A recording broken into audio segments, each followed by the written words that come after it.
Pour le groupe UDR. Merci Monsieur le Président, Madame la Ministre, mes chers collègues. Je souhaitais interroger le gouvernement sur les intimidations, les brimades, voire les persécutions dont sont victimes beaucoup de musulmans dont on ne parle jamais, les musulmans sécularisés. Qui sont-ils, ces musulmans sécularisés?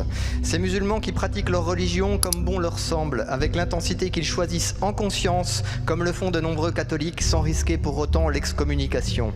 Ces musulmans qui chérissent les valeurs de la République. C'est la jeune fille qui s'habille comme ses amis, qui ne se voile pas et qui est insultée, parfois violentée, pour cette raison. C'est le joueur de football qui prend sa douche dans le plus simple appareil après le match et qui subit des remarques désobligeantes. C'est l'ouvrier qui prend sa pause déjeuner car bien que croyant à son Dieu, il considère que son travail de force et sa condition physique ne lui permettent pas de pratiquer le ramadan. C'est cet homme à Bordeaux, frappé par des corélégionnaires, parce qu'il buvait un verre de rosé sur les quais de la Garonne. C'est cette femme qui décide d'assumer son athéisme, alors que toute sa famille est musulmane et qu'elle est vue comme telle. Ce ne sont que des exemples, mais qui sont vécus par beaucoup de musulmans dans notre pays, sans doute la majorité d'entre eux. Et voyez-vous, chers collègues, ce sont eux qui subissent le plus d'intimidation, de brimades, de persécutions parmi les musulmans en France.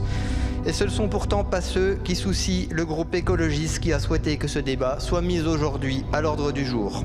Parce que ces intimidations, ces brimades, ces persécutions, elles sont d'abord le fait de leurs corélégionnaires les plus rigoristes. Eux n'ont pas droit aux égards du groupe écologiste, ni bien évidemment du groupe insoumis qui bouffe volontiers du curé, mais qui essentialise le musulman. L'une de nos collègues n'a-t-elle pas dit un jour que le voilement était un embellissement avant de s'étonner d'être ensuite sifflé par les femmes iraniennes dans une manifestation? Elle n'est plus là. Madame la Ministre, quelles mesures comptez-vous prendre pour protéger nos compatriotes musulmans sécularisés de leurs corélégionnaires intolérants et des délires malheureusement présents à la gauche de ces bancs? Merci.